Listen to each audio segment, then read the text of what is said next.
Fala galera, sejam bem-vindos ao nosso primeiro notável podcast, ou esse podcast que a gente criou para falar com os profissionais da saúde, especialmente com os profissionais de educação física, da fisioterapia. E hoje eu tenho nada mais, nada menos que um grande amigo, um cara sensacional, que tenho grande admiração, Fabão Arcanjo. Fala, Fabão. Nossa, feliz de estar aqui, porque é um convite, uma intimação sua. Primeiro. É o primeiro. Tudo começa na Bahia, né?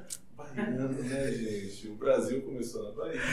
E o podcast de André Albuquerque começa na Bahia sempre. Com certeza. Cara, olha só o que eu tenho aqui. Eu tenho um pouco do seu currículo.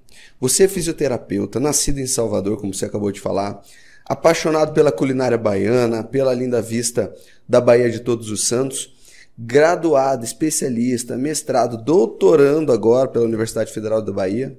Tá tudo certo até então? Tudo certo. Eu não terminei o doutorado porque tem que ser mais devagar. Tem que ser devagar. devagar. Tá pronto, mas tem que ser Tá devagar, ali, né? tá Sem ali. pressa. Formação em facilitação neuromuscular proprioceptiva, né? Inclusive já participei de alguns cursos com você, Mackenzie, Mulligan, meu Deus do céu, cara, e também sócio de clínica de fisioterapia, vai somando, sócio de clínica de ressonância, de rede de fisioterapia, de loja da Track and Field, ministra aulas no Brasil exterior. Cara, peraí, conta aí pra gente, por favor. Você é sócio de um monte de coisa agora, mas eu quero saber um pouco da tua história.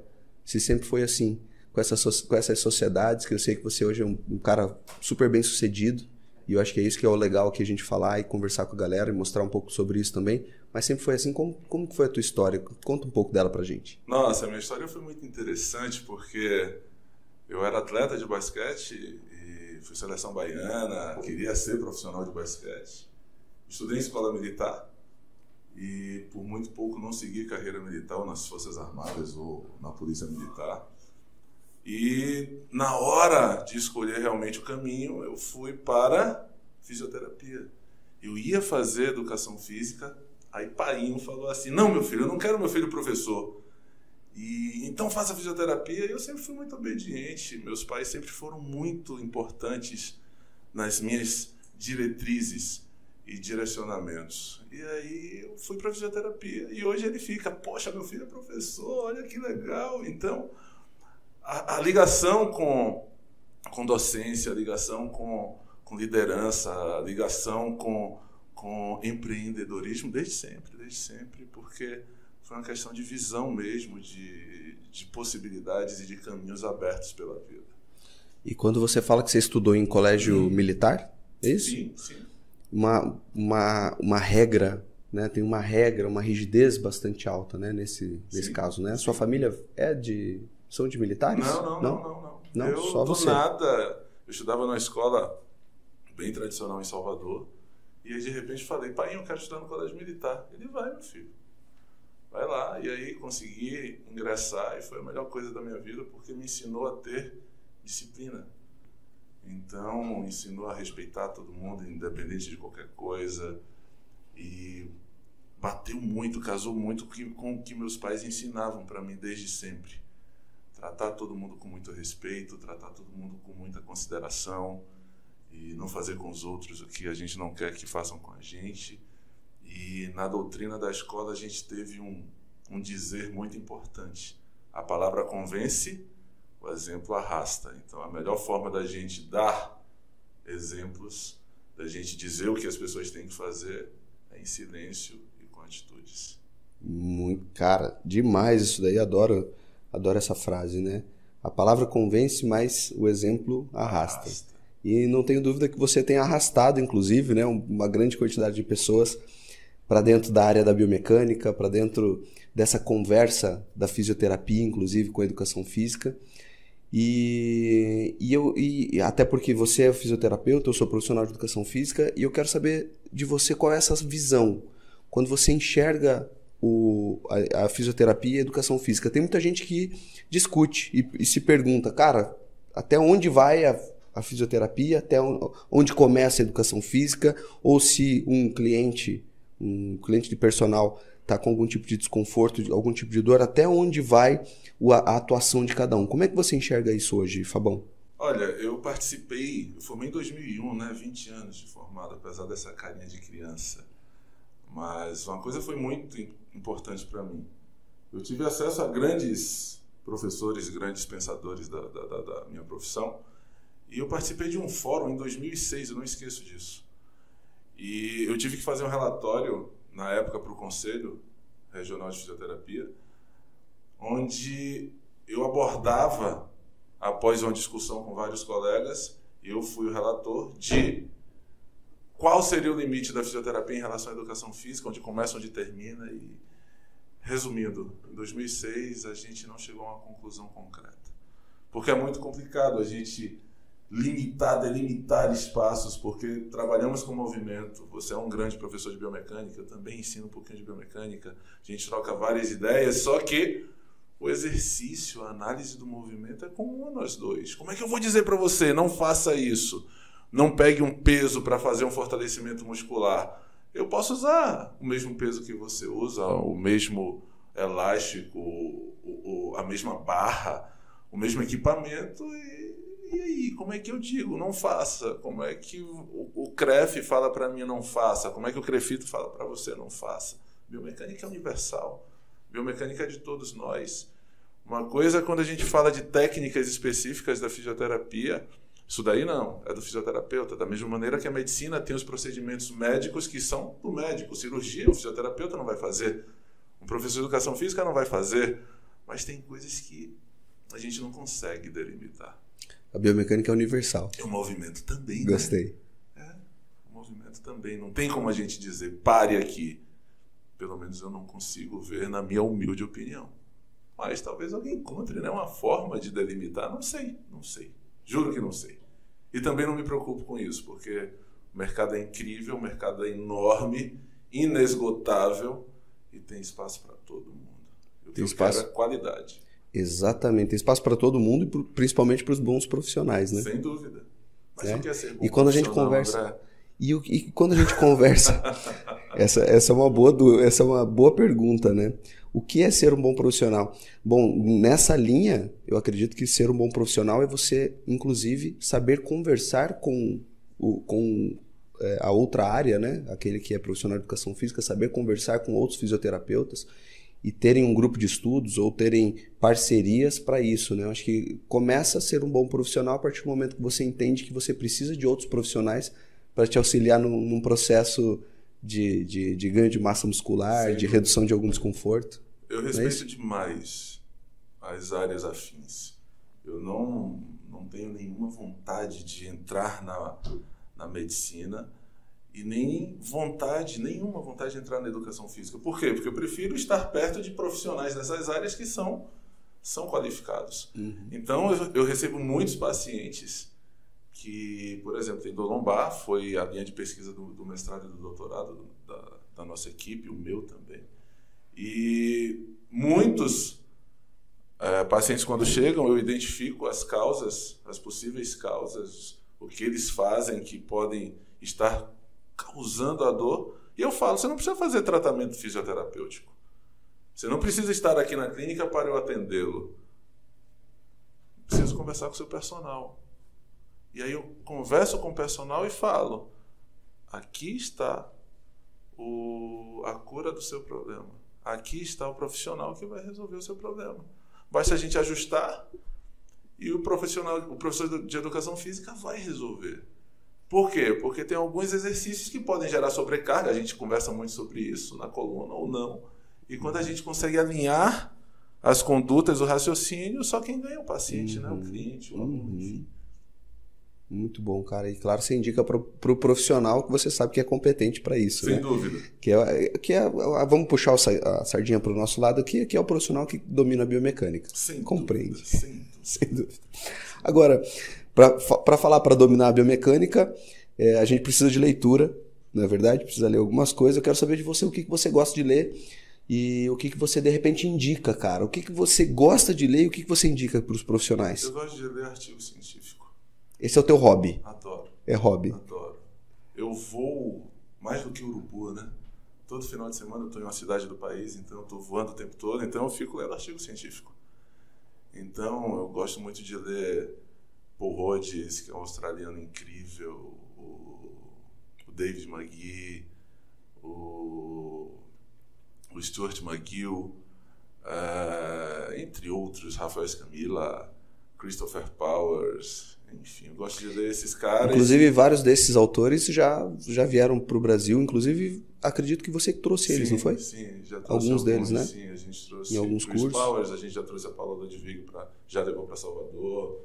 Especialista em ombro, principalmente. Ela é incrível, parece uma vovozinha, uma lady, uma doçura. A gente já trouxe outras pessoas. Por quê? Porque a gente tem que tornar acessível a todos. Então, quanto mais eu lia esses artigos, eu tinha mais vontade de fazer um curso, de escutar esses autores. Porque quando a gente lê um artigo, a gente acaba sendo enviesado pela nossa experiência. E quando o autor fala o que ele queria estudar, o que ele queria responder de dúvida, é outra coisa. Então, o meu viés fica zerado. Então, eu vou pela perspectiva do autor. E assim o crescimento é muito maior, fica muito mais fidedigno. Agora, saindo dessa parte de ler sobre artigos científicos, o maior livro da vida que eu tive foi Painho e Mainha.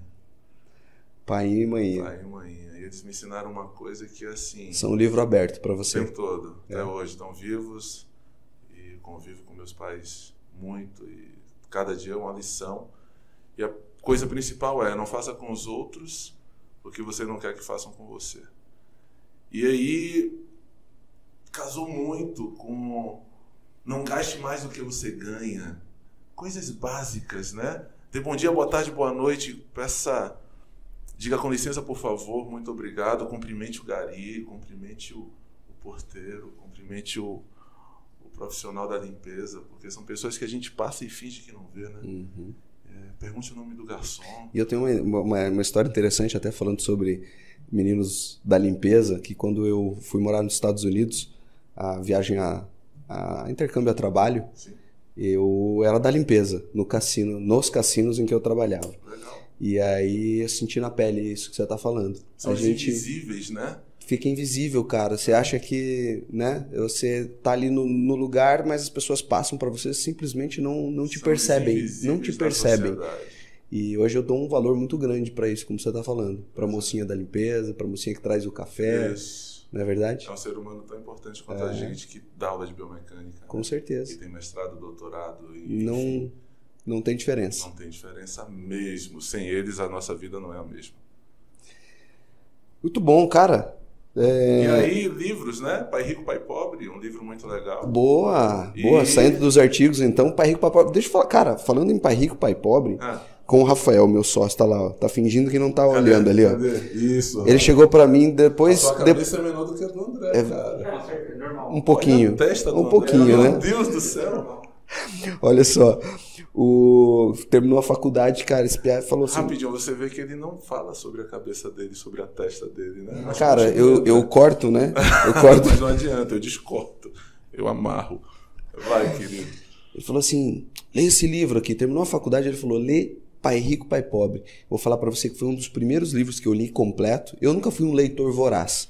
E hoje eu leio. Hoje eu leio pelo menos 2 livros por mês. Pelo menos, né? Tenho até conseguido mais do que isso.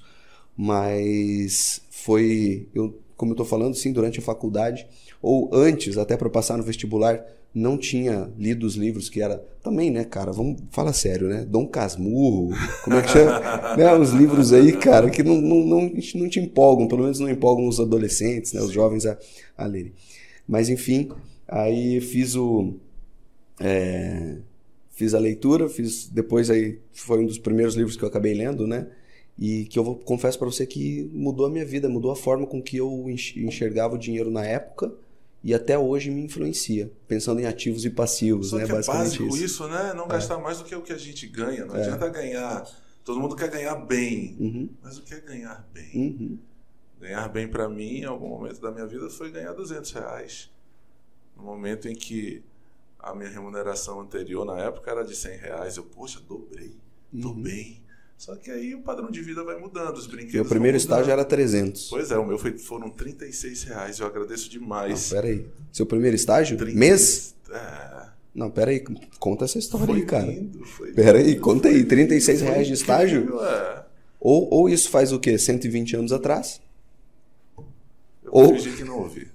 Eu vou fingir 120 anos atrás. Tá de sacanagem, né? Isso não se faz com o baiano. Ou o que aconteceu? Como é que foi essa história? Cara, conta aí pra gente. O salário mínimo na época era de R$136. Eu ia 2 vezes por semana para a clínica, então eu recebi R$36, que era mais ou menos um quarto do salário mínimo, 25% do salário mínimo. Com uma semana de clínica, aí fui chamado para ser o coordenador dos estagiários, aí tinha direito a trabalhar, tinha que trabalhar 4 turnos por semana, 4 tardes ou 4 manhãs, enfim, e tinha direito a uma folga, só que eu fazia diferente, eu ia de segunda a sábado. E todo mundo falava, você é louco, você tem que dar 4 turnos, você está dando 6 turnos. Eu falei, isso é uma oportunidade que 2 fisioterapeutas estão me dando, estão sendo generosos, eu tenho que agradecer, eu tenho que agarrar isso e crescer. E hoje, principalmente, a fisioterapeuta é uma grande amiga, uma grande irmã, até hoje nos falamos muito, não diariamente, mas sempre nos falamos, e isso fez uma grande diferença na minha vida. Legal. E um outro livro que eu adoro, A Sutil Arte de Ligar o Foda-se. Todo mundo está lendo esse livro agora. A primeira vez que eu li esse livro foi em 2009 para 2010. Então todo mundo está começando a ler agora, todo mundo publicando, tirando foto. Tô lendo. Eu já lia esse livro, já tinha lido esse livro e já praticava isso desde sempre. Porque eu acho que a gente tem que ser o que a gente é, né? E não o que as pessoas querem que a gente seja. Falando em ser o que é, conta pra gente, Fabão, o seguinte. Eu acho que todos os cursos que eu já vi você dando, você tá de chinelo, bermuda e às vezes de regata. Fala pra mim. Cara, isso é jogo de marketing, é lifestyle, ou é simplesmente a forma do baiano se vestir e de dar o curso bem? O que é isso? Não, pai. Aí sou eu. Eu quis poder ser eu. Eu acho que o grande diferencial da minha vida profissional foi poder ser eu. Então, minha primeira especialização foi em gestão hospitalar. Só que eu estou falando de 20 anos atrás. Um profissional de educação física, um profissional de saúde, de educação física, de fisioterapia, de medicina. Fazer gestão com uma primeira pós-graduação, com uma primeira especialização, era inimaginável. E eu vi isso como uma grande possibilidade para a minha vida, porque eu queria sistematizar o que eu já fazia. E durante as aulas da pós-graduação eu percebia que fazer gestão é simplesmente fazer o que meus pais me ensinam desde que eu me entendo por gente. Não sacanear as pessoas. E é muito difícil, porque quando a gente está do lado de cada mesa, numa negociação, a gente quer valorizar o nosso trabalho. Você vai me contratar. Só que quando eu contrato você, eu quero desvalorizar o seu trabalho. Não pode ser assim. A gente tem que tentar buscar um meio termo. Uma possibilidade, um número que seja bom para os dois lados. Senão alguém vai se sentir lesado e aí a coisa não flui. É o jogo do ganha-ganha ou nada feito. Sempre. Ganha-ganha ou nada feito. Exatamente. Né? Li isso também nos 7 hábitos das pessoas altamente eficazes. Pois é. Você coloca, não é eu ganho e você perde. É ganha-ganha, ou se algum dos dois não está satisfeito, é nada feito. Exatamente. Né? Os dois precisam ganhar nas relações. Sempre, invariavelmente. Então, para que eu pudesse trabalhar de chinelo, de camiseta, de bermuda, eu não poderia trabalhar para ninguém, porque o sistema do nosso país, o sistema da minha cidade, preconiza que a gente, como profissional de fisioterapia, use uma calça social, um sapato bonito de couro. Um jaleco branco. Jaleco sempre, porque é um equipamento de proteção, né? Mas eu não trabalho em hospital. Então eu queria quebrar essa barreira em relação ao meu paciente. Eu não queria ficar distante do meu paciente. Eu não queria ter uma postura para olhar de cima para baixo para o meu paciente como se eu fosse o dono da verdade. Não, eu queria ser eu. eu ali estou prestando um serviço, mas 10 minutos depois, 1 hora depois, eu posso estar precisando dos serviços do meu paciente. Então, todo mundo precisa de todo mundo. E aí, para que eu conseguisse ser o que eu queria ser, eu teria que trabalhar para mim. E aí, por isso que eu fui entender como fazer gestão, para eu poder trabalhar para mim. O meu compromisso é comigo e com o meu paciente, com o bem-estar do meu paciente. E aí eu trabalho do jeito que eu quiser. Não sou eu que vou atender. Quer dizer, não é minha roupa que vai atender, sou eu que vou atender. Eu que vou prestar um atendimento, eu que vou prestar um serviço. E a minha técnica independe da minha roupa. Só que fazer isso no mercado que tem uma doutrina, entre aspas, que tem uma regra, que tem as normas de etiqueta. Eu tenho um grande professor que ele fala: Fabão, você nunca vai trabalhar comigo. Fala: não vou mesmo não. Por conta desse negócio, essa sua roupinha aí feia pra caramba, não vou não. E é um cara que eu amo, um cara que também me adora, amigos de verdade. Só que a gente não chega nesse consenso. Eu respeito a opinião dele, ele respeita a minha, cada um tem o seu jeito de ser, mas eu gosto. Eu gosto de ir na praia eu vou de chinelo, de bermuda, de camiseta. Eu gosto de ir no restaurante, eu vou no cachorro-quente de R$1, vou no restaurante que o prato é um pouquinho mais caro, vou do mesmo jeito. Lá em Salvador sou sempre muito bem atendido por todos, independente da roupa que eu esteja usando. Vou em shopping, vou para reunião com executivos, reunião com diretores. Reunião comigo? Pois é, pai. E você vem de chinelo? Pois é. E você nunca deixou de gostar de mim por causa disso, né?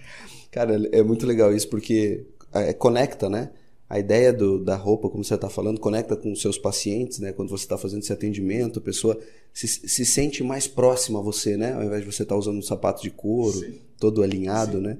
Ele vê que a gente ao mesmo tempo, que nem ele. Isso. E ao mesmo tempo, você chegou num patamar, então, onde você consegue, onde você se permite usar também isso, né? Porque quando a gente está começando, é mais comum a gente adotar um padrão. Eu já comecei assim. Né? Você começou assim? Foi. O mais comum é adota o padrão, não é verdade? Adota o padrão para você estar dentro daquele padrão. Sim. E a partir do momento que você vai ganhando autoridade, ao longo do tempo, você usa o seu estilo. Sim. Né? Então é interessante você estar falando isso agora. Olha, rompeu. Não, já desde o começo. Eu comecei assim. Já desde o começo já comecei assim. Sim. Mas eu acho que essa ideia, e para mim isso também está relacionado a marketing, que é o quê? Como é que você cria uma conexão? Né? Tipo assim, como é que você criou uma conexão com essas pessoas? Sim. Como é que você se aproxima delas? E através da roupa é uma dessas maneiras, né? É um jeito de você até gerar uma certa confiança. Há controvérsias, né? Tem gente que acha que é o contrário. Que eu tenho que passar um gel no cabelo que nem você, cortar o cabelo, né? Passar aquele negócio que você passou no beiço, não foi? Feio pra caramba. Enfim, cada um tem que ser respeitado pela sua forma ímpar de ser e de se comportar. Independente da gente concordar ou não, a gente tem a obrigação de respeitar as opiniões, os comportamentos, as crenças, os vícios, os desejos de todo mundo. Então, eu respeito quem quer andar mais arrumadinho, só que eu gosto de andar assim. E de vez em quando tem que vestir uma calça de acordo com... Vou para um casamento, vou ser padrinho, coloco minha gravatinha, só que aí eu vou e alugo, né? Porque não tem mais isso no meu armário. Enfim. Cara, fantástico. Mas não é marketing não, é o que eu sou e eu gosto disso. Fantástico, fantástico. Você sabe que você está falando dos seus negócios aí, das suas clínicas, de como você começou. O ano passado foi um ano um pouco atípico, né? Pensando em pandemia, pensando nas clínicas muitas vezes fechando, né? Ou reduzindo o número de pacientes, né? O que você, com a sua visão empreendedora, como eu já falei agora há pouco, com várias sociedades, quantas sociedades você tem? Mais ou menos, você sabe o número? Não esquece isso. Fala. É muita coisa. É muita coisa. É muita coisa. Se você tendo essas sociedades e sendo um empreendedor, né, eu acho que um empreendedor nato praticamente, o que você fez e o que você pode dar de dicas agora para a gente, para que se de repente vier um novo momento desse, ou existem crises individuais, né? Sim. Então assim, a crise no meu negócio, né? Então se tiver uma crise no negócio, o que você pode orientar? O que eu vejo é que todo mundo segue um clichê, o efeito manada. Então, o que eu via na manada da minha profissão? Eu via que eu tinha grandes referências, eu não tenho nada contra, mas que moravam de aluguel, mas não porque tinham um montante guardado e o rendimento proporcionava pagar um aluguel e ainda sobrava, mas não, pagavam um aluguel porque não tinham condições de pagar, de comprar um imóvel. Todo mundo quer ter o seu imóvel, quer morar bem, quer ter condições de fazer uma viagem, de conhecer o mundo, crescer culturalmente. E eu não via os grandes da minha profissão desse jeito, na minha época. Eu via todo mundo passando perrengue. Então eu com 17, 18, 19 anos, 20, eu pensava assim, se as grandes referências da minha profissão não conseguem fazer o que elas gostariam, não conseguem ter a vida que elas gostariam de ter, tem algo errado. Eu vou fazer tudo ao contrário do que eles fazem. Se eles estão falando para eu comer banana, eu vou comer limão. Ah, limão é azedo, eu quero limão. Se estão falando para eu beber vodka, eu vou beber água. Se estão falando para eu agir de uma forma bem pragmática, formal, eu vou fazer tudo ao contrário. Vou ser informal, vou ser o que eu sou. Se falarem para você se vestir com um sapato de couro? Eu vou usar chinelo. Se disserem para eu usar um vocabulário bem erudito, bem elaborado, eu vou falar palavrão. Eu sempre fui bom em português. Eu tive uma formação em língua portuguesa muito pesada. Eu passei no vestibular por causa de redação. E minha redação foi uma das maiores notas do vestibular na época, que tinha uma concorrência monstruosa. Então, mas quando a gente fala de uma maneira muito elaborada, usando um vocabulário muito denso, a gente faz com que as pessoas não entendam o que a gente quer dizer. Então, quando eu vi todo mundo querendo seguir um caminho, e todo mundo sendo formal, todo mundo sendo almofadinha, todo mundo sendo engomadinho, eu falei, não, vou fazer tudo ao contrário. Todo mundo querendo ser autoridade, eu falei, não, eu vou ser um plebeu. Eu vou ser o que eu sou. Eu nasci no subúrbio, eu nasci num bairro pobre. Meus pais são muito simples. Meus pais sempre foram muito trabalhadores e me ensinaram isso, a nunca negar as origens, a ter simplicidade, a ser o que eu sou e tratar todo mundo com respeito. E paião e mãe sempre falaram assim, você não é melhor do que ninguém, mas você também não é pior do que ninguém. Então, independente de ser mais novo, mais velho, trate com respeito. Agora, não permita que ninguém cague na sua cabeça, mas também não cague na cabeça de ninguém. Então, eu fiz tudo ao contrário. Porque tudo isso que eu estou falando é óbvio, né? Bom dia, tudo bem? Isso é óbvio, só que, infelizmente, as pessoas não fazem o óbvio. E modelo de sucesso é fazer o óbvio. Porque um dia a casa cai. Não adianta você acumular riquezas, acumular. Um dia a casa vai cair porque você está fazendo mal. E se você fizer o bem sabe o caminho de volta, só que o mal também sabe o caminho de volta. E um dia a casa cai. Então é fazer o bem, ter boa energia. Se não puder abrir a boca para acrescentar algo, fique calado. Coisas básicas, né? E as pessoas não seguem isso. Eu acho que esse é o conselho, é o modelo que deve ser usado para a gente chegar onde a gente quer. Muito legal. Fabão, você falou agora de conselhos, né? Quando a gente fala de conselhos, tanto na área do empreendedorismo, que é uma coisa que você faz bastante hoje com as suas clínicas e tudo mais, quanto na área da fisioterapia, a gente tem pessoas que nos dão conselhos, né? Toda hora, né? Sim. Agora, quais são os conselhos ruins? Aqueles conselhos que você acha que não são bons conselhos, tanto na área dos estúdios, né? Que estão falando agora para aquela pessoa que tem um estúdio, uma clínica de fisioterapia, um estúdio de pilates, né? Um estúdio pequeno, de repente. Qual é um conselho ruim que nós recebemos para essas, que a gente pode dar agora para essas pessoas, para que elas, né, de repente, escutem de outra maneira isso? E na área da fisioterapia, especificamente ali, o que você considera?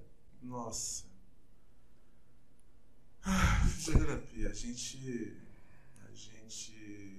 trabalha por melhores resultados, né? E educação física também. Resultado em nossas áreas significa a gente entregar para o nosso cliente, no caso do professor de educação física é um aluno, no caso do fisioterapeuta é um paciente. Enfim, cliente, chama como quiser. A gente sempre buscou aprender técnicas incríveis, métodos incríveis, para que a gente pudesse resolver o problema do paciente o quanto antes. E resolver o problema do paciente o quanto antes, chega um paciente com dor, chega um paciente com uma limitação, chega um paciente sem conseguir dobrar, esticar o cotovelo, levantar o braço, enfim, o cara é um jogador de vôlei, vai para a Olimpíada, a gente tem um atleta que vai para a Olimpíada e começou a sentir um problema na região do ombro, na região escapular, enfim. E a gente tem que resolver o problema do paciente o quanto antes. Isso é o objetivo de qualquer profissional. Só que na fisioterapia, ultimamente, as pessoas estão querendo prender os pacientes na clínica. Então, venda, é tudo meta, é número. Não trate o seu paciente como um número, como uma meta, como uma venda. Vender pacotes, programas, planos de tratamento de 20, 30, 40, 50 sessões. A gente tem que resolver o quanto antes o problema do paciente. Então, se o paciente pagou por 10 atendimentos fisioterapêuticos, se você resolver o problema dele com 5 sessões, 5 atendimentos, enfim, usa a terminologia que quiser, manda ele passar na recepção e pegar o troco dele e pegar esse dinheiro e investir em uma sequência, procurar um personal, procurar um professor de natação, procurar... Enfim. Fantástico. Não é ficar segurando, não é assim que a gente vai conseguir monetizar.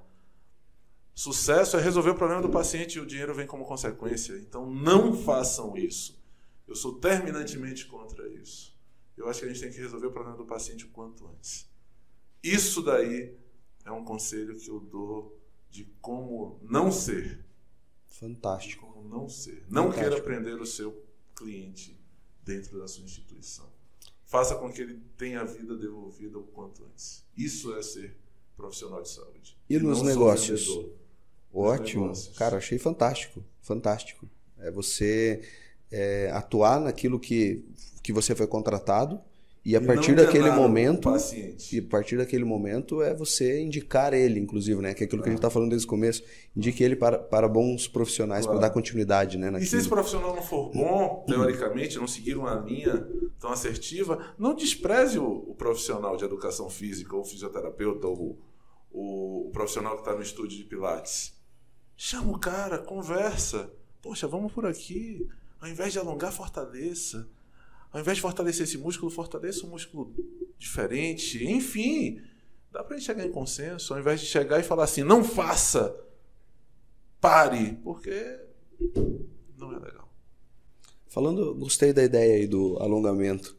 Ao invés de alongar, de repente fortaleça. Ou ao invés de fazer uma liberação miofacial, pense num fortalecimento específico. Qual que é a tua visão sobre isso? Vamos chegar agora nessa linha bem... biomecânica, né? Lógico. Tinha que chegar agora, né? O que você acha sobre isso, Fabão? Qual que é a tua linha? Como você enxerga esse posicionamento? Eu vejo de forma muito simples. Eu estou vendo o paciente aqui, o paciente está torto. Pá. Eu tenho forças que puxam para um lado, forças que puxam para o outro. Se o cara está desse jeito aqui, ele está torto.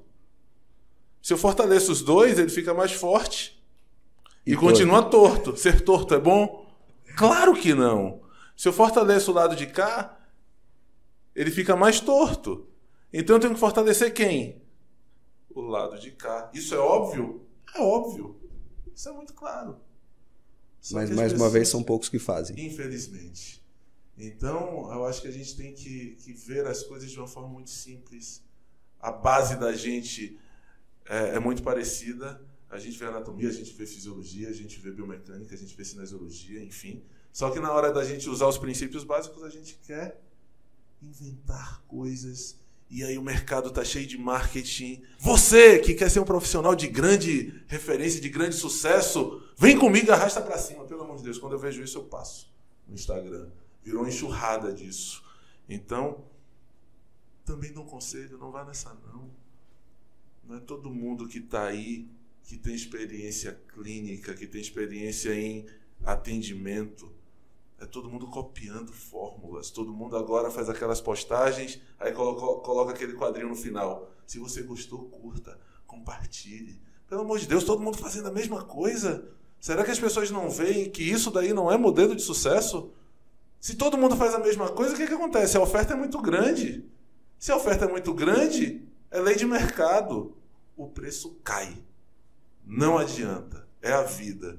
E não precisa ser um especialista em marketing, não precisa ser um especialista em gestão para entender isso. Se eu tenho muito tomate, o preço do tomate cai. Agora aqui no Paraná está um frio monstruoso. Então as plantações de milho estão sendo dizimadas pelo frio. O que vai acontecer? A oferta de milho diminuiu, o preço do milho vai lá para cima. Isso é óbvio. Só que o pessoal não entende isso. Aí faz todo mundo a mesma coisa. Então não faça a mesma coisa. Então vamos aproveitar esse gancho. Fala pra gente 3 estratégias para ser um profissional diferenciado, para ser um profissional notável. Se você pudesse hoje, como se você estivesse dando uma fala, falando para uma turma que está se formando, né? Ou para profissionais que já estão formados há algum tempo no mercado, fala para a gente 3 estratégias para ele ser um notável naquilo que faz. Sabe como é que eu seleciono as pessoas? Primeiro, dê bom dia, boa tarde e boa noite. Diga com licença, por favor, muito obrigado. Pergunte o nome do garçom. Cumprimente as pessoas. Eu quero esse tipo de profissional comigo. Eu observo isso. Quando eu vejo que passa pelas pessoas e não cumprimentam os invisíveis, eu quero distância. Porque falar com o dono da empresa, com o prefeito da cidade, com o governador do estado, com o político, com o empresário, com o empregador, é fácil. Agora, tratar bem pessoas que, teoricamente, não vão proporcionar benefícios, é difícil. Então, primeira coisa, trate bem as pessoas. Segunda coisa, seja você. Se você for você, você vai ter que assumir o ônus e o bônus do fato simples de ser você.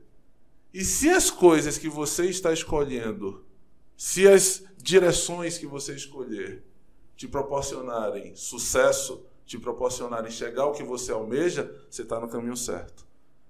Se as coisas que você está escolhendo estiverem te levando para o fracasso, você vai ser obrigado a mudar. Se você não quiser mudar, paciência. A mudança está dentro de você, a mudança está dentro de cada um e depende só de cada um. Então é só observar. Você é um cara de sucesso, te admiro muito. Eu fui coordenado por você em uma instituição, criamos uma amizade. Você já fez meu curso, eu já fiz o seu curso. A gente aprende um com o outro. Então, eu quero aprender com os caras de sucesso, eu quero aprender com os caras também de fracasso, porque a gente aprende como fazer e como não fazer. E 3, trate o seu cliente como você gostaria que o seu pai, que a sua mãe, que os seus filhos fossem tratados. Porque se mexerem comigo, eu mando para aquele lugar, eu esbravejo, eu fico calado. Mas se mexerem com essas pessoas, a gente vai no inferno se for necessário para resolver o problema. Não é verdade? Então, conselho principal, não faça com os pais dos outros, com os filhos dos outros, o que você não gostaria que fizessem com os seus pais, com os seus filhos. Se você conseguir pensar nessas 3 coisas, o sucesso está aí para todo mundo. Muito legal. E quando você fala sobre o fracasso, eu li um último livro que eu li, foi Mais Esperto que o Diabo. Já leu esse livro? Já. Mais Esperto que o Diabo. E ele, algumas vezes durante o livro, ele fala que todo fracasso carrega consigo a semente da vitória, né? E nós sabemos também, inclusive, que pessoas de sucesso, às vezes milionários, bilionários, para eles chegarem a esse padrão, muitas vezes eles fracassaram uma média de 3 vezes, né, durante a vida, durante esse processo, né? O que você percebeu, assim, aonde você já fracassou e como é que e que aprendizado que você teve nesse fracasso para que você se tornasse hoje um profissional melhor? O fracasso não é uma média de 3 vezes, não. Eu fracassei 30 milhões de vezes. 3 vezes por dia. Exatamente. Porque cada escolha é uma renúncia, né? Uhum. E a gente tem que ter essa convicção de que a gente vai errar o tempo todo. Só que a gente pode errar e prejudicar apenas a nossa pessoa, só que a gente pode prejudicar muita gente. Então, fracassar, para mim, é prejudicar muitas pessoas. E eu tento não fazer isso. Se o fracasso interferir somente na minha vida, tudo lindo. Por quê? Porque a gente consegue dar a volta por cima. Então, eu vejo o tempo todo, eu prefiro aprender como não fazer. Eu prefiro aprender observando os fracassos. Eu, quando vou montar um negócio, por exemplo, vamos fazer um negócio, André.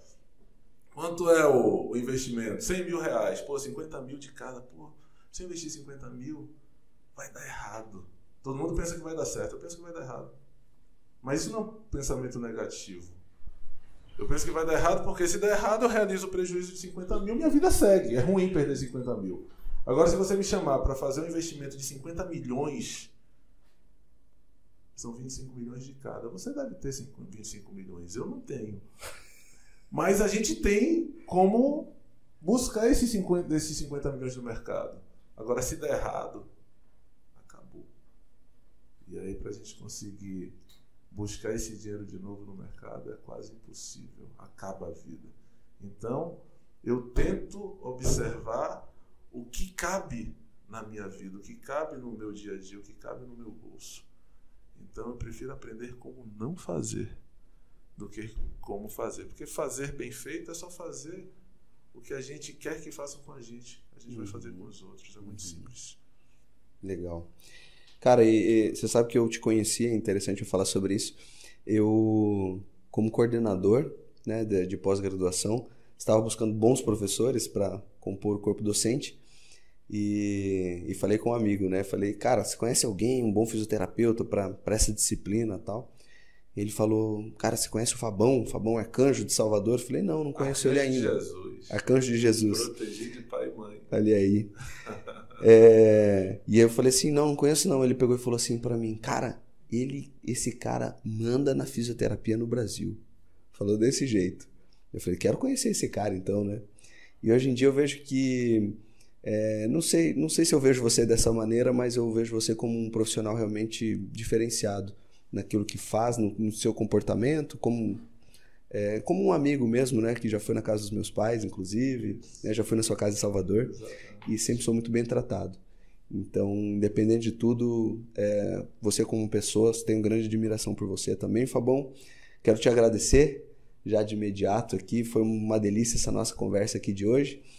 Cara, para finalizar, o que você pode falar então aí para o pessoal, tanto da fisioterapia quanto da educação física? Nós estamos nos unindo aqui hoje nesse podcast para falar sobre várias coisas, né, que a gente não sabia. Por exemplo, eu não sabia de você, fico muito feliz, mas o que você pode falar para essa galera, uma frase de motivação, algo para... Já que a gente está, né, inclusive, terminando praticamente assim a pandemia, né? Daqui para frente, o que você espera e o que esperar nesse final de ano e nos próximos anos na nossa área? Primeiro, não mando em nada. Não mando na fisioterapia do Brasil, não mando nem na minha vida direito. Mas, se todo mundo internalizar que pandemia veio, pandemia vai, dificuldades virão também. E a vida é isso, é uma montanha-russa. Um dia a gente está lá em cima, outro dia a gente está lá embaixo. Então, se a gente não sair do 0 ao 100, e se a gente ficar nos momentos melhores ali no 80, 90, e nos momentos que a gente for ao fundo do poço, a gente ficar ali no 20, no 30, a gente vai ter uma possibilidade de não oscilar tanto. Então, a gente vai se manter subindo e descendo, mas sempre bem. Então, buscar esse equilíbrio é fundamental. E uma coisa que marca muito a minha vida é: não faça com o seu cliente o que você não quer que façam com seu pai, com sua mãe, com seus filhos.